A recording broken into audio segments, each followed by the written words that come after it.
बिथांनि जे मिडियायाव बुंबाय थानाय बाथ्राफोर जोबोद लासिंसिं बाथ्राफोर जों बर' हारिनि सासे दैदेनगिरि मोनसे समाव बड' लिबारेसन टाइगार्सखौ बिथाङा दैदेनबोदों हिसाबै बिथांनि खुगानिफ्राय जोङो मोजां मोजां बाथ्रा खोनानो लुबैयो। बिथांनि बे कमेडि खालामनाय बिथांनि मिनिथावना बाथ्रा बुंनाय बेजोंहाय बड'लेण्डआ जौगाया। बेखौ बुङाबालानो बिथाङा हेलिकप्टार बाखियाव लाबोदों, थाव सोनो गैया हेलिकप्टार आरो माबा माबि होननानै जे कमेडि खालामबाय थादों।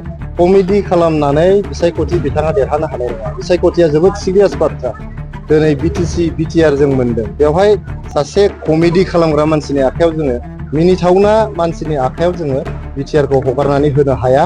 जोङो हिसाब होनो हायो जों मा मा मावखो। दा बिथाङा 17 बोसोराव मा मा मावदों बे हिसाबखौ हो। बे हिसाबखौ होआबालायनो ओरैबा ओरै माने नास्राय बायदि बेलेन्टलाबायनानै बिथाङा कमेडि खालामनानै रायजो राजानि स्क्रुटिनिनिफ्राय बारग'नो हाया। बिथांनि समावनो हायेस्ट मानसि थैदों जोंनि बिटिसियावहाय।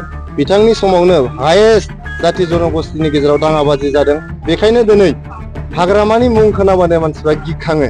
2025निफ्राय 2030 मायथाइसिम प्रमद बर' सारानो फिन खनसेबाव बिटिआरनि चिफ जानो थांगासिनो दङ।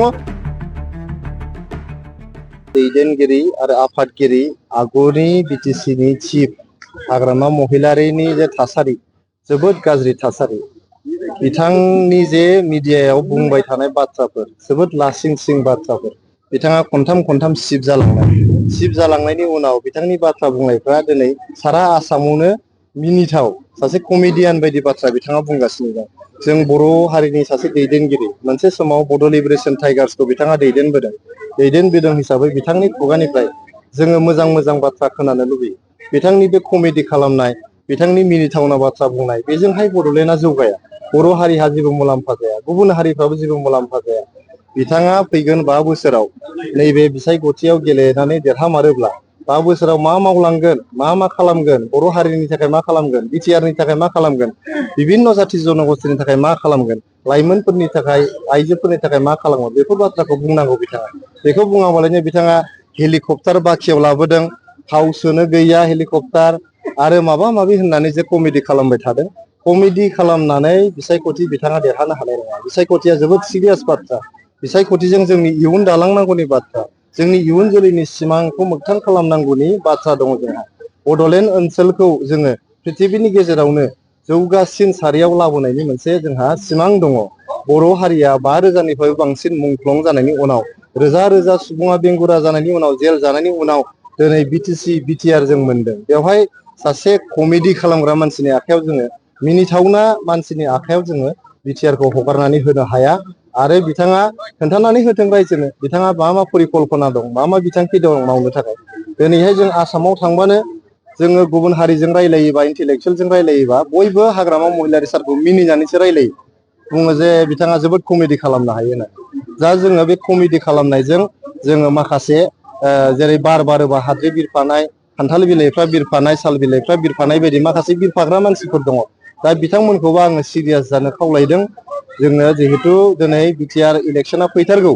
बे बिसायख'थिया फैगौ समाव 17 बोसोराव हाग्रामा महिलारिया मा मावखो बे हिसाबखौ होनांगौ।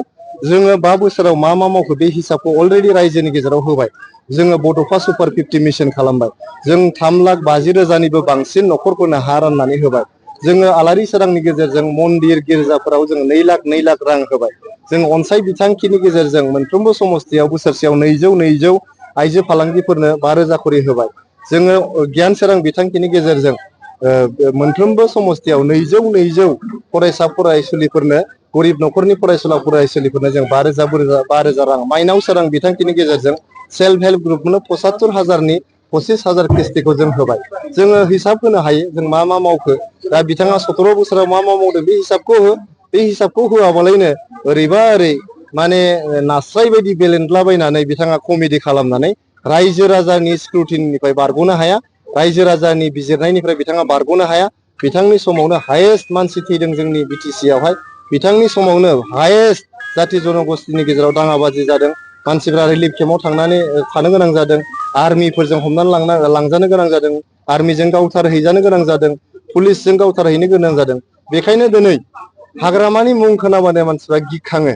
हाग्रामानि मुं खोनाबानो बुथारलायनाय, न' सावलायनाय, आर्मि केम्प, CRP केम्प, उग्रपन्थी संगठनफोरनि केम्प बेखौ गोसोखाङो। प्रमद बर'नि नाम खोनाबानो गोजोन, सान्थि, जौगानाय, मिनिनाय, अनलायनाय, बिदा फंबाय सानलायनाय, हारि माहारिनि गेजेराव गोरोबलायनानै रायजो जानायनि मोनसे सावगारि बेरखाङो। बेखायनो 2025 इलेक्सना डान डिल। 2025 निफ्राय 2030 मायथाइसिम प्रमद बर' सारानो फिन खनसेबाव बिटिआरनि चिफ जानो थांगासिनो दङ आरो जों सराइबिल बिजाबनिफ्राय गोबां बिबांनि भट लानानै देरहानानै प्रमद बर' सारनि सरकाराव सामिल जानो थाखाय जों थियारि जानानै दं। भट लानानै देरहानानै प्रमद बर' सारनि सरकाराव सामिल जानो थाखाय जों थियारि जानानै दं।